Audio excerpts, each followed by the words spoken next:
Megastar Allu Arjun నటించిన latest movie Duvvada Jagannatham box office దగ్గర తొలి వారాన్ని ఘనంగా ముగించింది. టాలీవుడ్ చరిత్రలో ఆల్ టైమ్ రికార్డులు సృష్టించి తొలి వారం అత్యధిక షేర్ సాధించిన సినిమాల జాబితాలో చోటు దక్కించుకున్న ఈ సినిమా 7వ రోజు వసూళ్లు ఇతర ఇండస్ట్రీ రికార్డులు సృష్టించిన సినిమాలతో కంపేర్ చేసి చూస్తే last year young tiger NTR నటించిన జనతా గ్యారేజ్ సినిమా 2 తెలుగు రాష్ట్రాల్లో 7వ రోజున మొత్తం మీద 3.8 కోట్ల షేర్ ని వసూలు చేయగా ఈ year Sankranti biggest blockbuster Khaidi number 150 7వ రోజున కూడా స్ట్రాంగ్ గా హోల్డ్ చేసి 5 కోట్ల మేర షేర్ ని వసూలు చేసి సంచలనం సృష్టించింది. ఈ 2 సినిమాలతో కంపేర్ చేస్తే దువ్వాడ జగన్నాథం మాత్రం 7వ రోజున భారీగా క్రాష్ అయ్యి కేవలం 2.6 కోట్ల షేర్ ని మాత్రమే వసూలు చేయగలిగింది. ఇక ఓవరాల్ గా మొదటి వారం వసూలను కంపేర్ చేసి చూస్తే జనతా గ్యారేజ్ మొదటి వారంలో 65 కోట్ల షేర్ ని వరల్డ్ వైడ్ గా అందుకొని సంచలనం సృష్టించగా Sankranti biggest blockbuster Khaidi number 150 76 కోట్ల షేర్ ని వసూలు చేసి సంచలనం సృష్టించింది.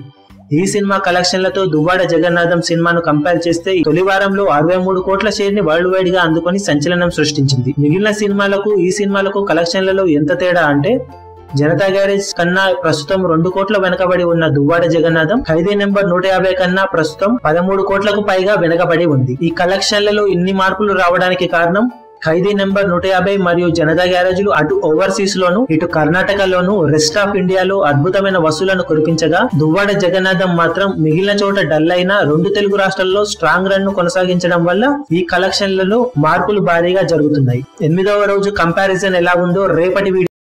మీ అభిమాన హీరోలకు సంబంధించిన లేటెస్ట్ అప్డేట్స్ కోసం మా ఛానల్ ని సబ్స్క్రైబ్ చేసుకోండి. ఏ చిన్న అప్డేట్ ని మిస్ అవ్వకూడదు అనుకుంటే బెల్ ఐకాన్ ని ప్రెస్ చేయండి. లైక్, షేర్, కమెంట్ చేయడం మర్చిపోకండి.